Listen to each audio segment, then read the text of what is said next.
to Doki Doki Precure. Yes, I have not forgotten about this series. I still wanna blog about it, not blog about it, but you know, talk about it here on Metanor and YouTube. So yeah, I'm doing episodes 7 through 10 because I left off at 6, and yeah, I got a little lazy. So episodes, you'd be amazed how fast episodes pile up if you miss a few days here and there, or miss a few weeks.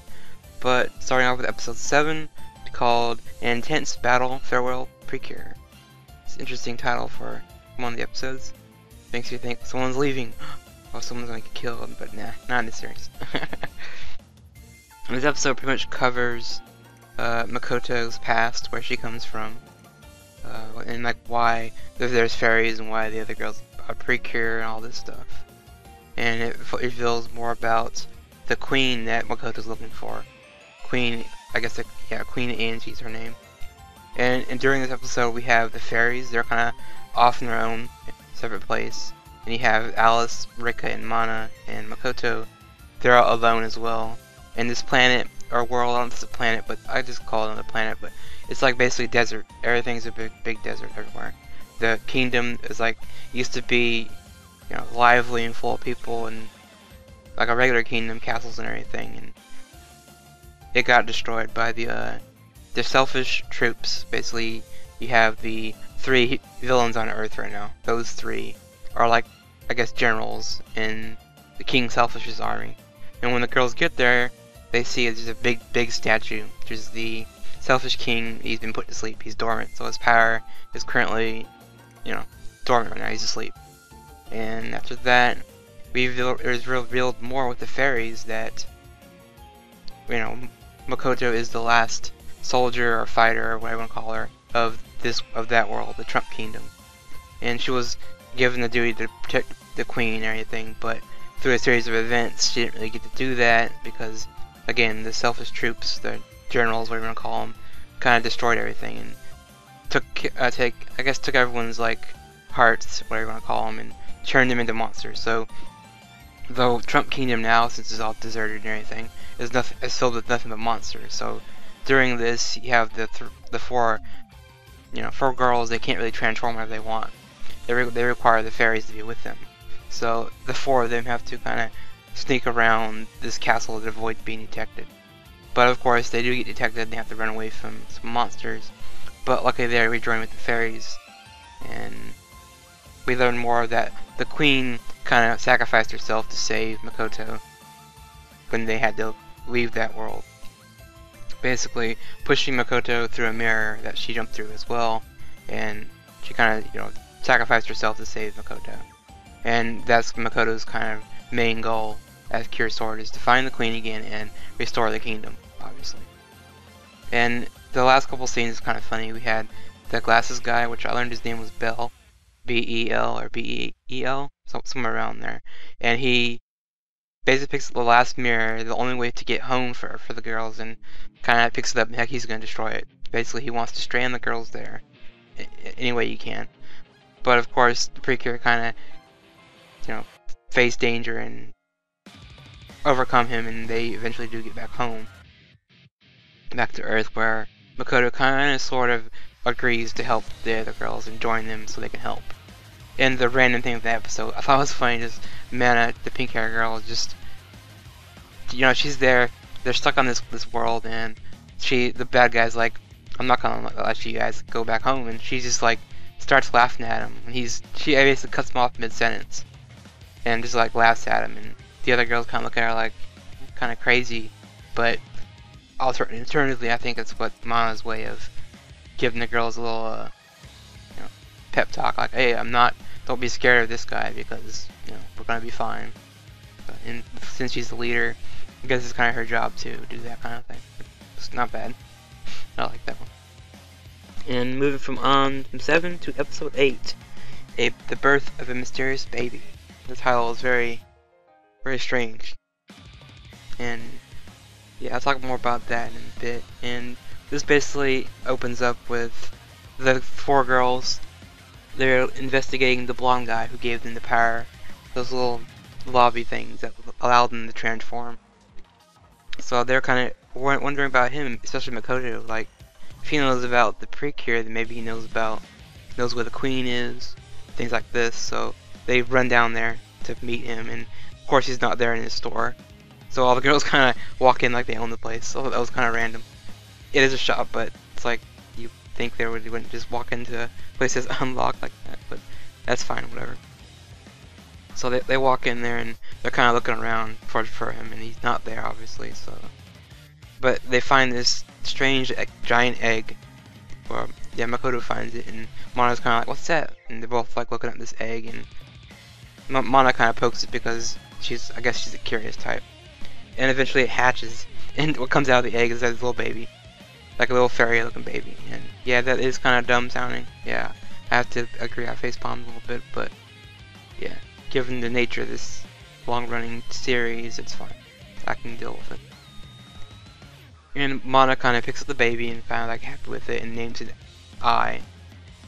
And for me, I've been seeing a lot of people saying that the baby, since it obviously has pink hair, and Queen Angie has pink hair, this is the queen in another form that, since she used all her power to put the king Selfish to sleep, her power is dormant now, so she is probably back in this baby form to, you know, wait till her power gets fully restored again one day.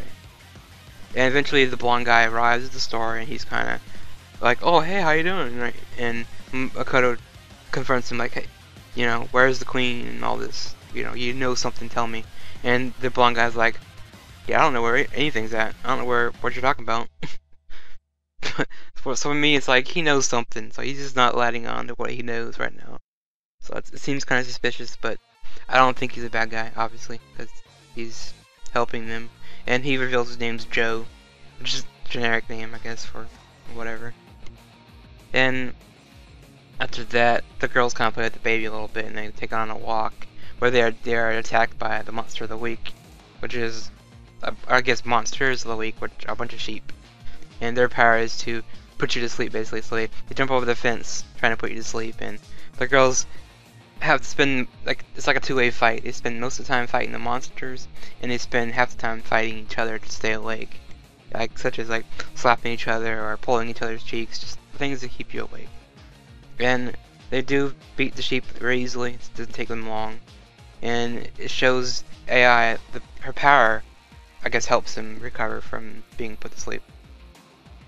And it shows that later on the baby's obviously important to unlocking more abilities for these girls and more power. So I kind of like that. It's pretty neat. And the kind of thing I got from this episode is Makoto really likes hanging out with everyone else. The girls are fun to hang out with for her, and she just enjoys their company. But at the same time, she's still looking for a queen, and she's got other priorities like her idol life. And another random note would be Mana trying to sing for the baby. It was horrible. She just was loud and just, it's like, no, don't sing. You're hurting the baby, makes it even cry. And this baby thing is kind of dumb. I have to, again, like I said before. But I've been watching an older Precure called Fresh Precure, and they have a character named Chiffon. It's like a little bear looking thing, and it's kind of similar. It's a baby that has abilities. And the next episode hits more on that, with episode 9 called All Screwed Up, AI's Goes to School. And yeah, like the title says, they take the baby to the school because Joe kind of arrives at the school and kind of drops the baby off like, I gotta go do something, and he just kind of takes off, leaving the girls kind of like, okay, like what are we supposed to do now? We can't just bring the kid to school, can we? And eventually they do bring the kid to school, and they kind of hide it with the other fairies in like a, I guess, a vacant room in the school, like a club room. And again, since I said Fresh Precure last time, the baby kind of does the same thing. And in an earlier episode in Fresh, the baby character kind of screws everything up with her power, causing all kinds of chaos with her ability. And this is kind of funny. It's more of a comical episode for episode 9 of Doki Doki, because they have the fairies trying to sneak away, and the humans just see these floating objects through the school, and they assume that, oh, the school's haunted. Oh no. Because the fairies are not really using their magic, they're just hiding, hiding under a pot here and our hat and making it float around, and they kind of freak out about it. But AI's power kind of brings things to life. Like there's a scene of these kids painting a sculpture, like they're painting, and the statue comes to life and it flies around the room. So they're like, oh god, school's haunted, and so they run off. And the monster of this week was actually two monsters again. We had a soccer ball and a baseball, because earlier in the episode we had the soccer player and the baseball team kind of arguing over who gets the field in the morning and the afternoon and stuff like that. And Mana kind of runs in there and stops them from fighting and fixes a schedule so they both can agree on. But they argue again, and one of the bosses come by and is like, oh, you're arguing, so let's use you, and they make the monsters appear. And the soccer ball and baseball are kind of funny. It's more them, just more of a comical looking bosses. They're basically like mascots to me, and they're doing whatever they do, and the girls win, fight them. But the funny thing with this episode is AI's power once again comes in handy and saves the day, giving the girls like a speed boost, so they're like all super fast. And I thought that was kind of neat watching the extra powers that this baby can do. Again, it's just a kid. I don't really like her, but I'm going to like it. It's interesting. And for the random note on this episode 9 was funny. Just Joe in general, just like leaving the kid. Like, hey, I gotta go. Screw you later. Gotta leave. It's like the worst guy ever. Just leaves the kid there for them. And now on to episode 10, which is called "The Transfer Student is a Famous Idol," which kind of tells you what's going on there. Makoto, obviously being this famous idol on this world, transfers into the school because I think she wants to hang out with Mana, Alice, and Rikka even more than she usually does now. But Alice doesn't really go to the school because she's kind of got other priorities, being the rich girl and all. And obviously, if you have someone famous in your school, you kind of like, oh, that's so cool. It's amazing to these kids, and everyone in the school likes her. Even she even has her own personal like cheerleading people that follow her around, which is kind of a thing they do in Japan. It's an idol, worship idol, whatever you want to call it. It's like that. And the funny thing with Makoto in school is this is her first time at school, so she's just very bad at it. She doesn't know how to do anything right, and she's screwing up everything, but yet everyone in school finds this cute and funny. They kind of laugh about it. While Makoto's kind of confused, like, this is new to her, so she doesn't know what to do. But the main thing about this episode that you can get from is Rikka, the blue-haired girl, gets kind of jealous over Makoto hanging around her friend Mana. Eventually getting to the point where it's like she gets really jealous, and she's like, all the things that Mana and Rikka do together gets kind of pushed aside because Mana obviously likes Makoto a lot, like, cause she's an idol and all this. So there's a hint of that in the whole episode, because obviously Rikka's afraid that Mana's gonna leave her and won't need her anymore. Because Rikka's whole character, I think, is based around being Mana's like assistant, helping her with everything.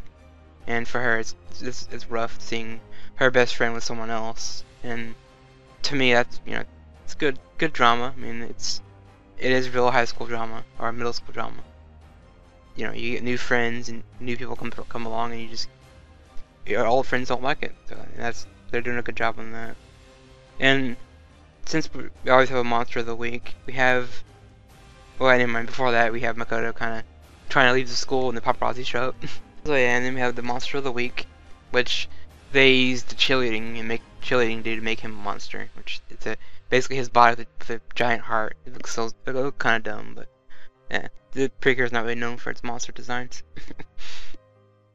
And there was a moment with it. I thought they were going to use Rikka's heart to make the monster, but they didn't, because they run up to the monster. It was Rikka and Alice. They're getting ready to fight, and Rikka kind of like talks for a bit before they jump in the fight that she doesn't really like what's going on with Mana and Makoto hanging out. It bothers her, and she's just afraid that she's gonna take her friend away from her, like I said before. And Alice kind of just stops her and is like, you shouldn't be jealous over Makoto. I mean, everyone really likes her, even the people at the school, even the cheerleading guy. for different reasons. They like her because of who she is, and I think what she represents. So for that, Alice is, you know, she's kind of wise, being this rich girl. You wouldn't think. You'd think she lives a sheltered life and wouldn't experience things like this, but I think they're going to reveal more with Alice very soon in the future.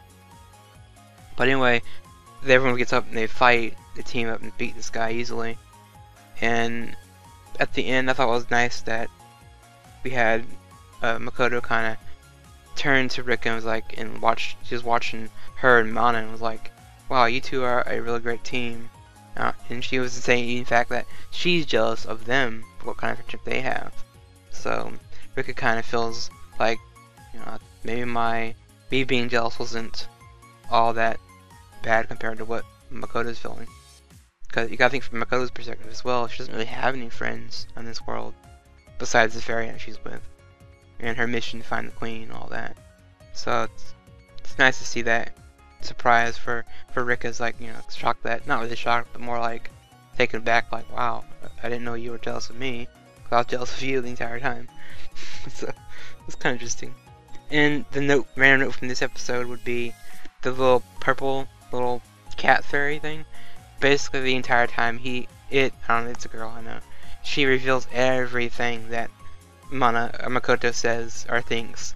So it's like, okay, there'd be a eating lunch. You know, Mana doesn't want to say, Makoto doesn't want to say, oh, the food sucks, but the fairy would be like, oh yeah, the food sucks. And she'd be like, wait, don't be saying that. Like, it's just, she blurts out everything. It's almost like Katora's song a little bit, where it's like, you're revealing things that she shouldn't be revealing. Like, you like certain so-and-so. Well, the Pearl Fairy would say it out loud. So besides the school stuff, it was fun watching the girls kind of interact, and the drama bits, they weren't like too dramatic. I mean, yeah, jealousy's not that new in the anime or in Precure in general. I mean, it always happens when you have more than one girl hanging around. If you have 3 or 4, you always get that little bit of dynamic of drama.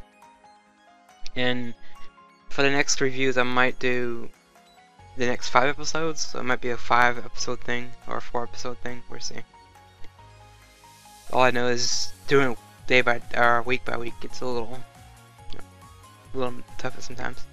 But anyway, those were my episode reviews for Doki Doki Precure 7 through 10.